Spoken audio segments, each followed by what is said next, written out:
এখনো নির্বাচনের তফসিল ঘোষণা হয়নি।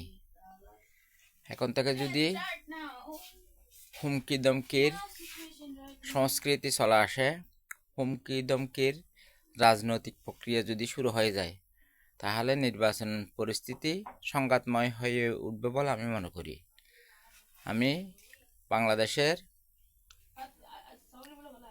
নির্বাচন কমিশনের উদ্দেশ্যে বলবো, হুমকি ধমকির নির্বাচনী প্রচারণা বন্ধে নির্দেশ জারি করুন, যাতে বাংলাদেশের নির্বাচন পরিস্থিতি শান্ত থাকে,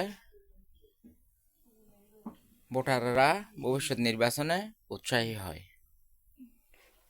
আপনারা যদি আমার সাথে একমত পোষণ করেন, তাহলে একটি লাইক এবং একটি শেয়ারের মাধ্যমে কমেন্টে জানান। ওয়া মা তৌফিক ইল্লা বিল্লাহ। আসসালামু আলাইকুম ওয়া রাহমাতুল্লাহি ওয়া বারাকাতুহু।